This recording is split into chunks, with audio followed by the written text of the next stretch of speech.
Buenos días y muchas gracias por la presentación. Trabajo aquí a hablar, que además como no estamos muchos, si no hay arriba estoy muy solo.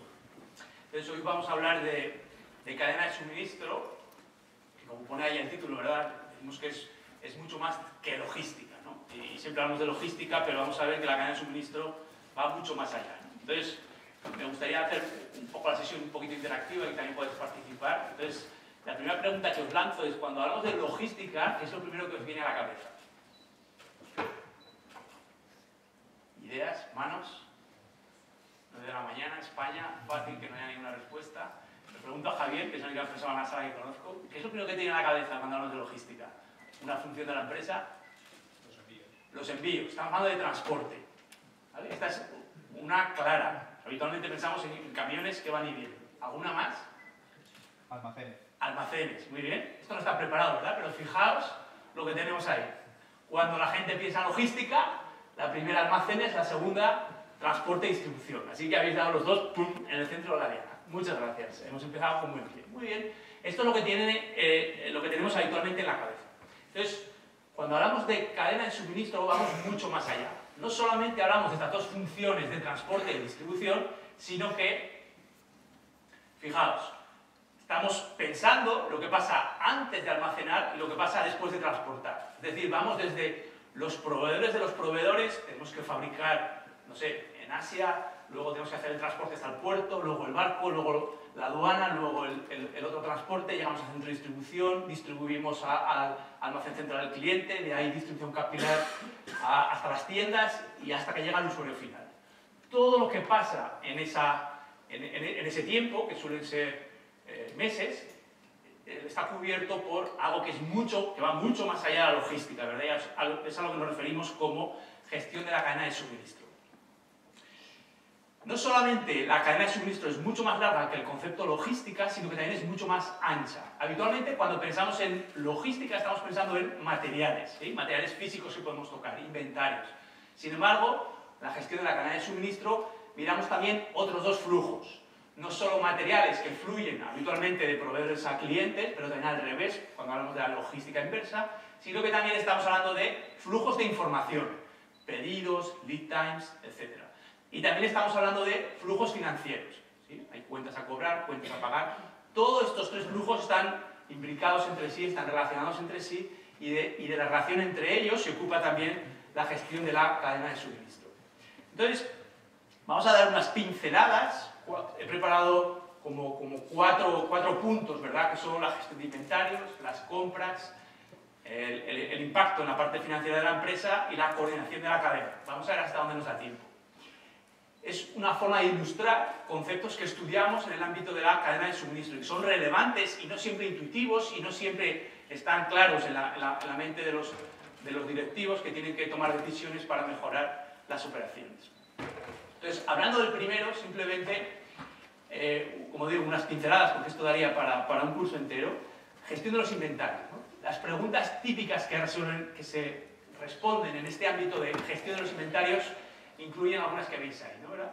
Por ejemplo, ¿cuántos artículos tengo que tener? ¿Qué es mejor? ¿Tener pocos o tener muchos? Si tengo muchos, puedo vender más. Si tengo pocos, soy más eficiente. Hay un primer equilibrio ahí que resolver. Después, ¿cuántos centros de distribución? ¿Qué es mejor? ¿Tener producto centralizado o descentralizado? Si centralizo, soy más eficiente. Si descentralizo, doy mejor nivel de servicio al cliente. El tiempo de respuesta es mucho más corto. ¿Cuándo tengo que reponer? ¿Una vez al día? ¿Una vez a la semana? ¿Una vez al mes? ¿Cuánto tengo que pedir cada vez que pido? ¿Qué pido? ¿Una caja? ¿Pido un palet? ¿Pido un camión? ¿Pido un contenedor? Y después, ¿cuánto inventario he de tener? Para optimizar el beneficio esperado, ¿cuánto inventario he de tener en mis centros de distribución? Son preguntas muy importantes que van a determinar sobre todo la eficiencia, pero también la eficacia de nuestra cadena de valor, de nuestra cadena de suministro. Por ejemplo, hablando de la última, ¿cuánto inventario he de tener? Pensad en una empresa... Si pensamos en una empresa pequeñita, estas cosas actualmente se pueden hacer incluso a ojo, ¿no? Pero el otro día estaba hablando, que vino a Zaragoza un directivo de esta empresa, JD.com, es una empresa china, que está tratando de venir a Europa a vender. ¿Cuántos artículos pensáis que vende online esta empresa? ¿Alguna idea? Tengo un premio para el que acierte. 1 millón. ¿1 millón? ¿Alguien más? Más de 1 millón. es mentira, no tengo ningún premio, es menos mal que no habéis acertado ninguno, ¿verdad? Tiene 30 millones de artículos. 30 millones de artículos, ¿sí? 1 millón tiene el Corte Inglés, por ejemplo, aproximadamente, ¿sí? Un supermercado americano, 45.000. En España un poquito menos. Mercadona, 4.000. Esta empresa tiene 30 millones de artículos. Pero es que Amazon tiene 230 millones de artículos. Y los vende todos online. 230 millones de artículos es algo realmente difícil hasta de imaginar, ¿sí? Entonces, ¿cómo pensáis que es la gestión de los inventarios de una empresa como esta, JD? Entre fácil y complicado, entre complicado y muy complicado, lo siguiente, ¿verdad? De ahí la importancia de todas estas preguntas y las técnicas que hay detrás, ¿verdad?, para contestarlas. Muy bien, pues esto como primera ilustración. La segunda, hablamos de una parte importantísima que es de dónde me nutro de materias primas. Y hablamos de los proveedores y hablamos de las compras. Algunas preguntas usuales. ¿Dónde tienen que estar los clientes? ¿Cerca? ¿Lejos? Si está lejos suele ser más barato, si está cerca suele ser más rápido a la hora de contestar. ¿Cuántos proveedores tengo que tener? El año pasado y estuve involucrado en un proyecto con una multinacional que vino a preguntarme lo siguiente. Oye, ¿cuántos proveedores debo tener? ¿Cuántos proveedores creéis que tenía esta empresa? Eran muchos, ¿verdad? ¿Cuántos son muchos? En este caso eran 88.000 proveedores. ¿Os imagináis trabajar con 88.000 proveedores? No te caben ni en la Excel antigua, ¿eh? No te caben. Y cada uno multiplica por unos referentes que sirven. Entonces, hacer esta gestión es realmente complicado. ¿Cuántos proveedores tener? ¿Qué es mejor? ¿Que un artículo me lo sirva un proveedor o varios? Si tengo uno, es más eficiente, pero también tiene más riesgo. Es otro equilibrio que resolver. ¿Qué es mejor? ¿Una relación a corto plazo o a largo plazo? A corto plazo puedo, como decimos, exprimir mejor al proveedor, ¿verdad? A largo plazo, posiblemente, que sea mejor ayudar, ¿no? Ayudar o exprimir al cliente. ¿Y cuánto comprar? ¿Cuánto comprar al proveedor? Es también una de las preguntas clave porque tiene un impacto grande en la eficiencia de la empresa. Hablando de esta última pregunta, esto es un jueguito que lo hice aquí hace 4 años. No sé si alguno estuvo hace 4 años y se acuerda que son dos condiciones, las dos importantes, ¿verdad? José Félix seguro que sí. Pues no juguéis, pero el resto vamos a hacer este jueguito, ¿no? Imaginad que somos una empresa que nos dedicamos a vender árboles de Navidad. Si queréis online y así la hacemos más familiar. Y la decisión de comprar, porque compramos muy lejos, la tenemos que tomar no en diciembre, sino ahora. Porque hay muchos meses del lead time y no sé qué. Y solo podemos pedir una vez. Si nos confundimos con la demanda, no podemos pedir corriendo al proveedor que nos traiga, ¿sí? Solo podemos pedir una vez. Sabemos que el precio del árbol es 10 y el coste es 6. Y también tenemos un histórico que hemos ido, pues nuestro negocio hace muchos años que está, y la demanda vamos a suponer que es constante, quiero decir que la podemos caracterizar con esta función, ¿verdad? Ahí tenemos una distribución normal, la que sea, ¿verdad? Pero lo importante es que la media es 100, en media nos han comprado 100 árboles en los últimos años, 100 árboles, y la desviación 30. ¿Qué significa la desviación 30? Que 2/3 de las veces la demanda ha estado entre 100 menos 30, 70, y 100 más 30, 130. Eso significa la desviación 30, ¿sí? Entonces la pregunta que os hago, tenéis que apuntar en un papel, bueno, en vuestro teléfono, tenéis que apuntar cuántos árboles vamos a pedir al proveedor si queremos maximizar el beneficio esperado. Y os dejo 20 segundos. ¿Cuántos árboles tenemos que pedir? La demanda ha sido 100 más menos 30 y esperamos que el futuro se parezca al pasado. El precio 10, el coste 6.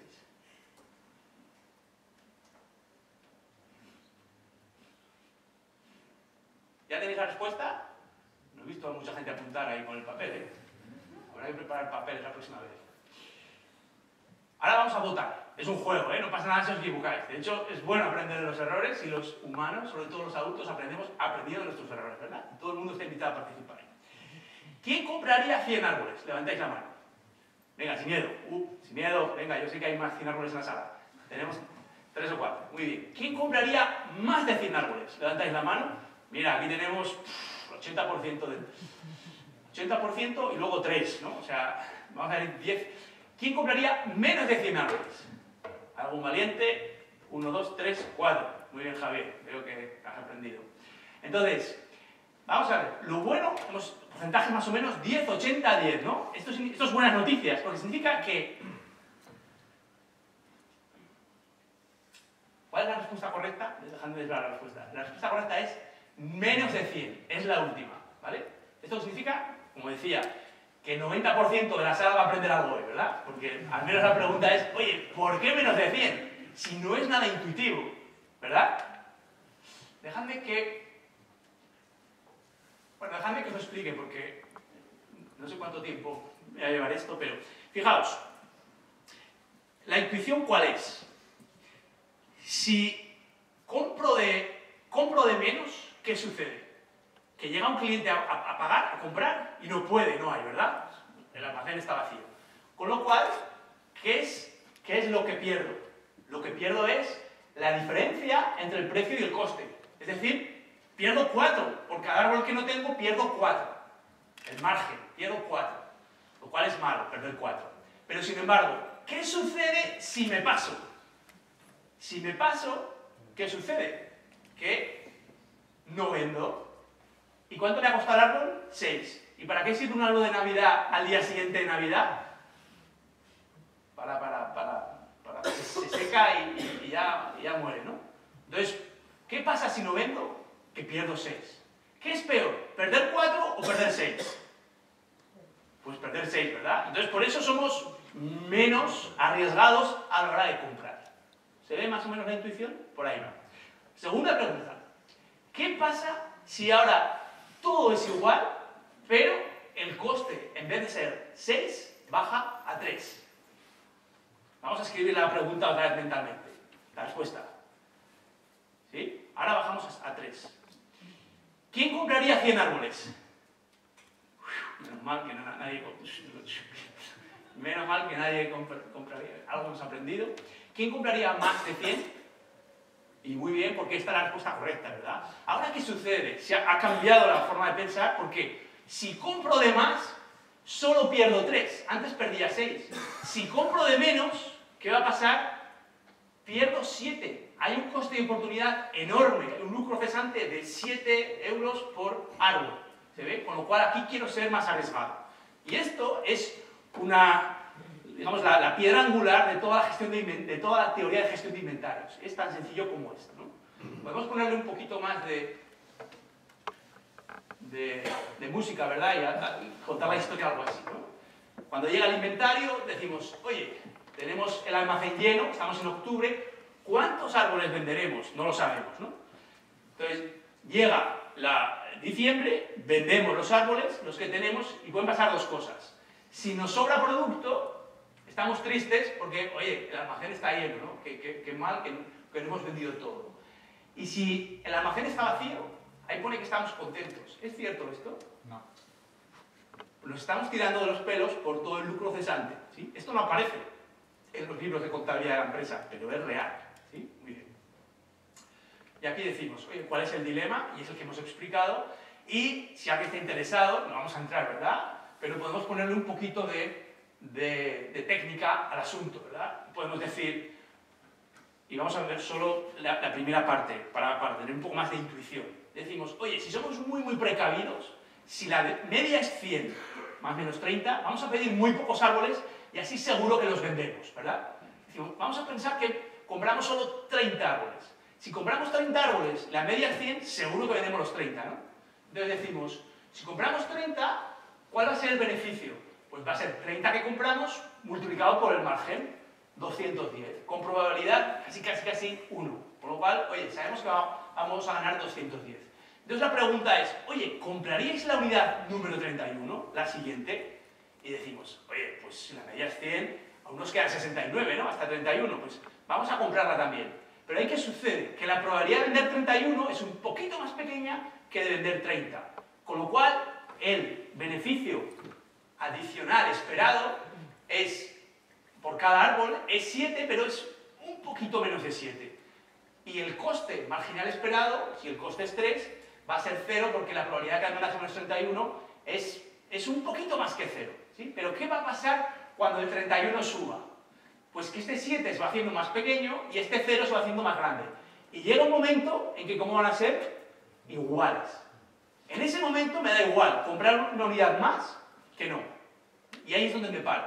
Porque a partir de ahí el coste esperado será mayor que el beneficio esperado. Ahí es donde me paro. Si hacéis las cuentas, si alguien está interesado, pues a lo mejor tiene que hacer el máster con nosotros, porque quiere decir que tiene interés por saber cómo se hace esto, ¿verdad? Entonces, llegas a una expresión como esta, que se puede implementar en Excel, así es esta formulita, y la solución es 116. Cuando el coste es 3, 116. Cuando el coste es 6, la solución es 92. ¿Sí? Como os decíamos que es menor que 100. Oye, y hay una diferencia entre pedir 116, que es el óptimo en este caso, y pedir 100, que es la media, lo intuitivo, lo que muchas empresas hacen, entonces la diferencia es un 2,6%. Pero esto es no margen neto, esto es margen bruto. Y una diferencia de 2,6% del margen bruto puede representar en algunos sectores incrementos del 20-25% en el margen neto. Así que hay una gran diferencia entre hacerlo bien y todo lo demás. ¿Se ve? Bien, pues para ilustrar el segundo bloque, que es el que hemos hablado de las compras y los proveedores. Tercer bloque, hablamos del impacto de nuestras decisiones del mundo operativo en la parte financiera de la empresa. ¿A qué me refiero por la parte financiera? Todo lo que veis ahí.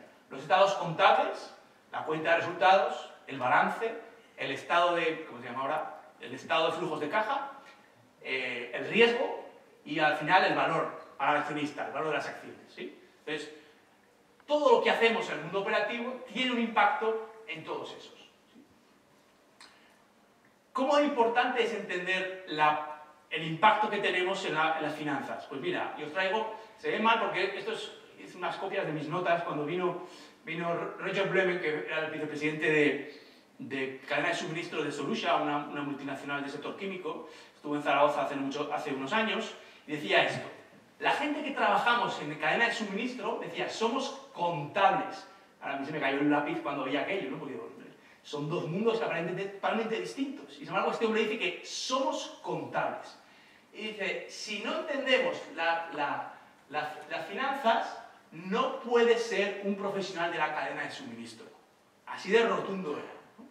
Y yo estoy de acuerdo y por eso lo traigo aquí, ¿verdad? Él decía más. Si no eres capaz de entender cuál es el impacto de tus decisiones operativas en la parte financiera de la empresa, estados contables, riesgo y valor, no puedes ser un profesional de las finanzas. Él hablaba impacto en el triángulo, pintaba un triángulo en la pizarra que era algo así como esto. Tenía un triángulo y en cada vértice ponía uno de los estados contables, ¿no? Nosotros, ¿qué tenemos en la cabeza habitualmente? Lo que tenemos en la cabeza es la cuenta de resultados como mucho. Luego veremos que hay más, ¿sí? Otro experto, Oliver Scott, es fundador y el jefe de estrategia de una empresa que se llama Yonova, que está en Seattle, y me mandó un email una vez decía esto que pone. En la vida real vemos que las compañías, esto de resolver los equilibrios entre la parte operativa y financiera, venía a decir, lo que pone ahí, que no tienen ni idea. Operaciones van por su sitio y finanzas por el suyo, ¿sí? Y no hablan y no se ponen de acuerdo. Esta es la experiencia de uno de los jefes de Yonova, que es quizá la empresa de consultoría del mundo que mejor resuelve estos equilibrios que hay que resolver entre los dos mundos, operaciones y finanzas. Esas son malas noticias, ¿verdad? Que no sabemos hacerlo bien. Buenas noticias es que, oye, si sabes hacerlo bien, puedes llegar a tener una ventaja competitiva del primer nivel, ¿no? Y aquí traemos, y es un orgullo siempre pasear por el mundo con este ejemplo, porque es un ejemplo español, ¿verdad? Y hablamos del caso de Inditex, con su mejor marca conocida que es Zara, y su fundador, Amancio Ortega, ¿verdad? Y los traigo aquí porque esto es 2011, número 7 del mundo, en la lista de Forbes de más ricos del mundo, aparece Amancio Ortega. Actualizada, el año pasado estaba número 3, y ahora ya depende, está el 3 o 4, dependiendo de cómo valoran, ¿verdad? O Forbes dice una cosa, el Economist dice otra, pero por ahí anda, ¿no? Entonces, ¿cómo se llega a estar en esa lista? Es complicado, ¿verdad? Pero, ¿qué hace muy bien Inditex? Lo que hace muy bien es resolver este equilibrio entre operaciones y finanzas. en un sector, el sector de la moda, que está en crisis desde siempre, dicen que desde Adán y Eva, que ya llevan poca ropa, la moda está en crisis, ¿verdad? Entonces, oye, todo el mundo tiene 3 momentos o 4 momentos de venta y hay muchísimos sobrantes. Y eso es una carga pesadísima para el balance de las empresas que tienen que acabar tirando inventarios, ¿verdad? O mal vendiendo. Y este dice, no, hay otra manera. Pero cambia totalmente el paradigma de la industria para entrar en esa lista, ¿sí? Y es por entender perfectamente el impacto de las decisiones operativas, en este caso, en el balance de la compañía. Os pongo otro ejemplo. Hablando de las compras, ¿no? y viendo el impacto en las finanzas.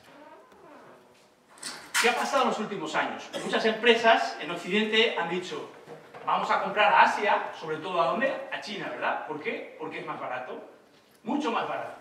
Vamos allí y el comprador que hace, o la compradora, se pone una medalla XXL, ¿verdad? Y dice, oye, he encontrado un proveedor, 50% de descuento en China. Y entonces, palmadita, bonus y ascenso. Esa es la parte buena, pero ¿hay algo más? Y os traigo un ejemplo para ilustrar que sí que hay algo más que hemos de tener en cuenta. Es un ejemplo de Excel, a ver si funciona. ¿Se ve? Ay, se ve regular. Vamos a hacer más grande. Y antes porque se veía bien yo, ¿no?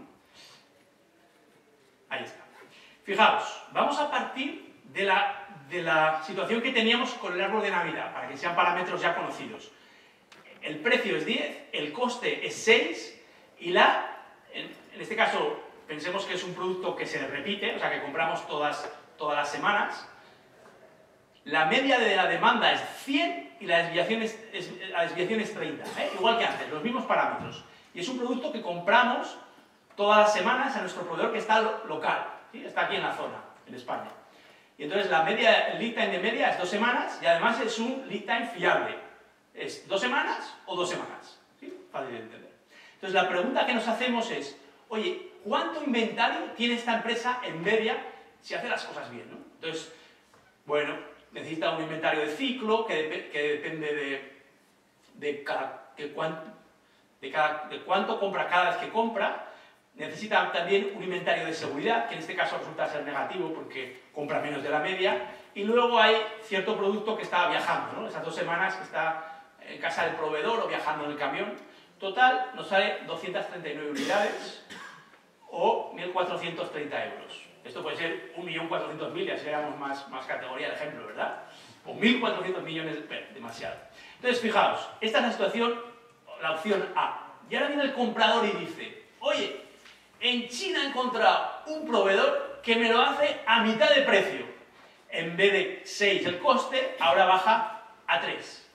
¿Verdad que son buenas noticias? ¿Verdad que si sois el director general se os ponen así los dólares en los ojos, como iba a decir el tío Gilito, pero ¿quién es? Entonces, fijaos, ¿qué pasa cuando vamos a China a comprar? Pagamos menos, es verdad, pero ¿dónde empieza la lista de inconvenientes? Primero, el lead time ya no es 2 semanas. ¿Qué lead time te da el proveedor chino? Ya ni siquiera habla de semanas, habla de meses. Y te va a decir, pues 2 semanas para producir, y 1 semana de envío, o 45 días de envío, vamos a poner 12 semanas, ¿sí? Y además, porque a veces se atasca en el puerto de Shanghái, o está el tifón que viene, o paro en el Medio Oriente, el barco, pues dejamos de ser confiables, no sé cómo se dice esto en español, reliable, confiables. No estamos, empieza a tener problemas de... ¿Confiados? No, confiados no lo somos en ningún caso, ¿no? Entonces, pero sí que, lo que quiero decir con esto es que puede ser lead time 12 semanas, pero puede ser +1 o -1. Normalmente es +2 -0, ¿verdad? Pero vamos a pensar que son 12 semanas. Y además, y entonces volvemos a hacer las cuentas de cuánto inventario de ciclo, de seguridad en el barco tenemos, y si hacemos bien las cuentas, nos aparecen estos números de aquí. Estos números que pone aquí abajo, ¿verdad? Y si sumamos, resulta que son 1.500 unidades. Y si lo valoramos en euros, resulta que son 4,5 millones de euros. ¿Qué es lo relevante? Lo relevante es lo que me cuesta en euros, ¿verdad? Fijaos qué ha pasado. Simplemente por ir a comprar a China más barato, a mitad de precio, el nivel de existencias en el balance de la empresa se ha multiplicado por 3,2. ha aumentado un 220%. ¿Qué tal? Entre mal y muy mal, lo siguiente. ¿Por qué? Porque sí que sabemos que mantener el inventario en los almacenes tiene un coste brutal. Un coste, número uno, financiero, no menor, y después un coste no financiero de obsolescencia, de robos, de calentar el almacén, de metros cúbicos, ¿se ve? Y todo eso es dinero que va a la cuenta de resultados también. Pero va de forma indirecta, a través del balance. Pero aquí veis un ejemplo que ilustra bien dónde está la parte negativa de la balanza en el caso de ir a comprar a China. ¿Se ve?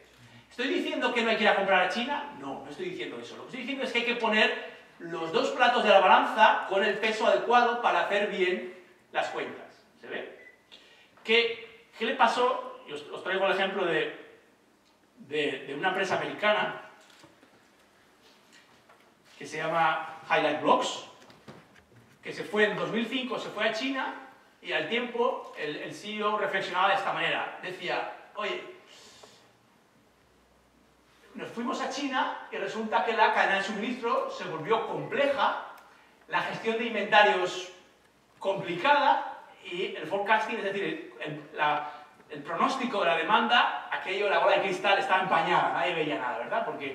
Porque había aumentado mucho el lead time, y esto es lo que pasa cuando aumenta el lead time. En este caso, además, tuvo mala suerte porque el precio del combustible del barco subió inmensamente, y ¿esto qué hizo? Que los costes por menos pago de la pieza habían bajado, pero por otro lado subieron mucho más, ¿no? Con lo cual los ahorros ya dejaban de estar tan claros.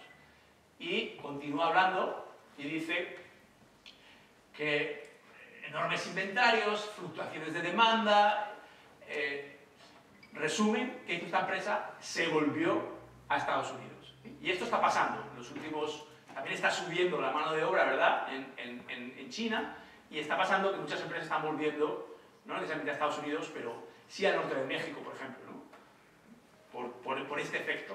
Y es un efecto indirecto. No es a través de la cuenta de resultados, sino que es a través del balance de situación de la empresa.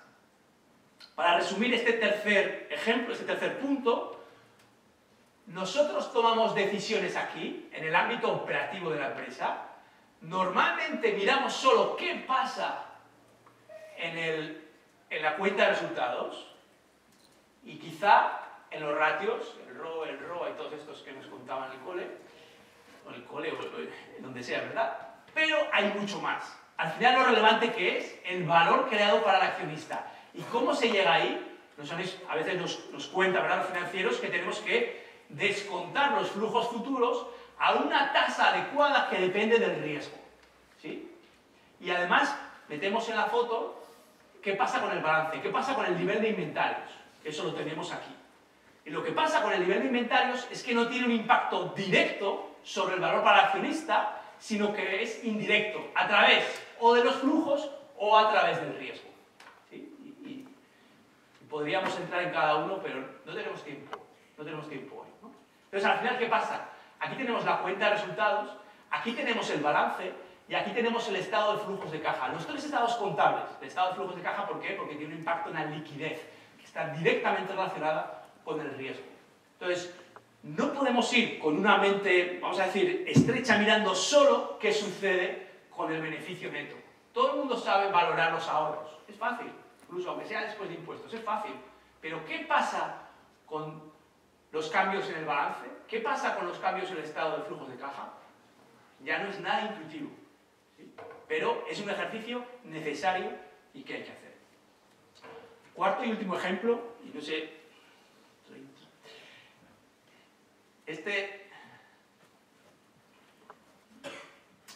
Hablamos de colaborar con otros eslabones de la cadena de suministro, en este caso con los proveedores. Imaginemos que el árbol de Navidad ya no lo compramos directamente pagando 3, sino que ahora vamos a meter un intermediario, metemos un importador en medio, y a él le vamos a comprar a 6, ¿se ve? Y a su vez, el importador lo compra a 3 al fabricante, pero ahora nosotros compramos a 6, no a 3. ¿Cuánto tenemos que comprar nosotros, el minorista, para maximizar el beneficio? ¿Cuánto tenemos que comprar? Si comprábamos a 3, era 116. Pero ahora, ¿cuánto compramos al importador? compramos a 6, ¿verdad? Con lo cual, ¿cuánto compraremos? En vez de 116, compraremos 92. Muy bien, buena memoria. 24 unidades menos. ¿Qué impacto tiene esto? Ahora sí miramos la cuenta de resultados. Fijaos, si compramos 92 unidades, ganamos 285 y el importador gana 276. En total, 561. ¿Por qué ponemos una carita triste? Porque mirad el otro escenario. ¿Qué habría pasado si en vez de 92 hubiéramos comprado 112? Pues lo que pasa es esto, 116, perdón. Lo que pasa es esto, que en total, entre los dos, ganaríamos más. 598 en vez de 561. Entonces, ¿qué es mejor para la cadena, para la suma de los dos? Es mejor el segundo escenario. ¿Pero quién decide? ¿Decide él? El minorista es quien decide, ¿no? ¿Y el minorista qué tal le va en el segundo escenario? Pues mira, en este escenario gana 285 y ahora gana 250. ¿Qué va a hacer el minorista? ¿Cuánto va a pedir? Va a pedir 92. Entonces, todos enfadados. Menos el minorista, porque él gana más. ¿Sí? En este escenario, fíjate, está triste, no, triste al cuadrado. ¿Sí? Está porque dice, oye, encima se lo está llevando todo el importador, que gana 348 en vez de 276. Entonces la pregunta es, oye, ¿hay forma de articular contratos que hagan que yo, minorista, actuando egoístamente, es decir, para maximizar mi propio beneficio, llegue a un escenario cercano al menos a este, en el que todos ganemos 598, pero los dos jugadores estemos contentos? Y si traigo el ejemplo aquí, es que la respuesta es obvia, ¿verdad? Y la pregunta es retórica, porque la respuesta es que sí. Entonces la pregunta es, oye, ¿cómo hacemos esto? Una reflexión más, antes de decir cómo, es ¿qué le pasa a la sociedad?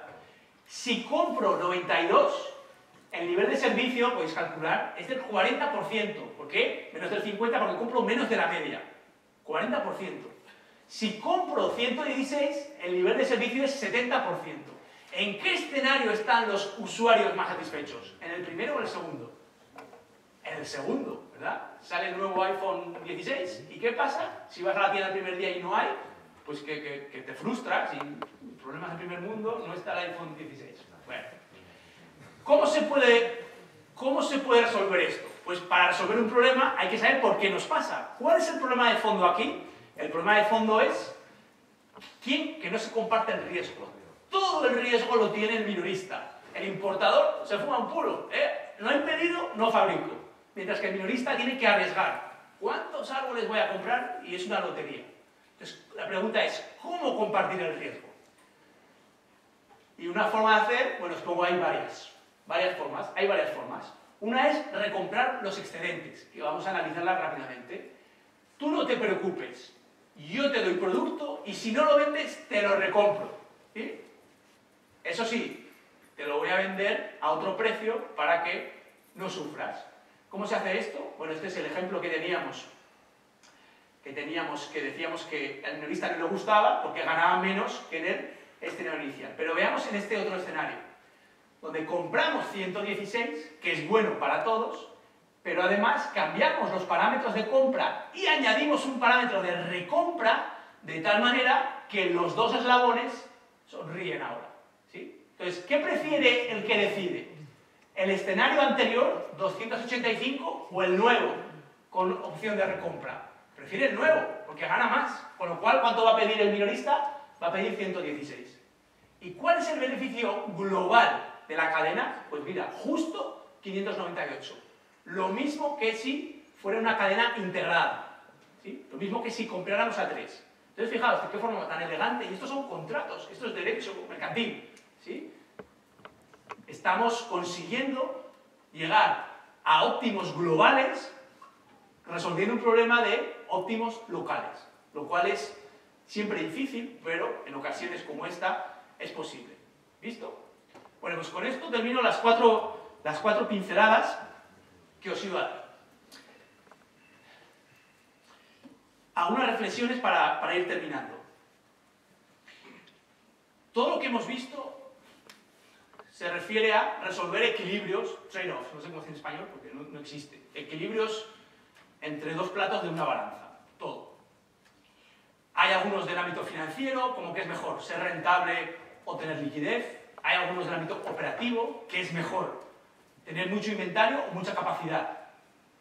Puedo adelantar inventario o tener mucha capacidad para ser flexible cuando llega la demanda. ¿Qué es mejor? ¿Ser barato? ¿Tener poco inventario en el balance? ¿O dar buen nivel de servicio? No puedo tener todo a la vez. No puedo tener todo a la vez. Entonces son equilibrios que hay que ir resolviendo. Este está en la intersección de las finanzas y operaciones. Entonces todo lo que hacemos en el mundo de la cadena de suministro se refiere a resolver equilibrios. Puede ser dentro de la firma o puede ser también con los clientes y con los proveedores, más allá de la firma, ¿sí? Por ejemplo, podemos elegir competir, colaborar o algo en el medio, que los ingleses llaman competition, que no es ni competir ni cooperar, sino algo en el medio. Cuando hablamos de los proveedores, ¿qué podemos hacer? Trabajar con ellos, bueno, antes de eso, exprimirlos para que nos vendan más barato sin más, o trabajar con ellos para reducir el coste de toda la cadena. Exprimirlos para reducir el precio al que compramos o trabajar con ellos para que el coste, no el precio, el coste sea menor. Y de esa manera todos ganemos. Y pensad, no sé, General Motors, Toyota, son los dos paradigmas en el sector automoción, ¿no? General Motors desde los tiempos de López de Arrey Ortúa, ¿verdad? Reducen el precio o vete. Caso de Toyota, que incluso tiene 15% en el accionariado de sus proveedores. Al final, ¿qué tenemos? El mundo de la cadena de suministro es complejo, tiene 3 dimensiones triples. Las dimensiones son los flujos, que hemos visto que hay producto, información, dinero. Los eslabones de la cadena, que vemos que está la empresa, con sus proveedores, con sus clientes. Y vemos también que hay una dimensión, 3 dimensiones a tener en cuenta, ¿no? El espacio, donde tengo las cosas, el tiempo, cuando pongo pedidos, cuando recibo, y luego los productos físicos, ¿sí? Entonces, esas 3 dimensiones triples. A mí me recuerda esto de las 3 dimensiones triples a la cosa esta, ¿verdad? El cubo de Rubik, donde tienes 3 dimensiones, cada una por 3, ¿no? Entonces puede ser una imagen que nos puede ayudar a recordar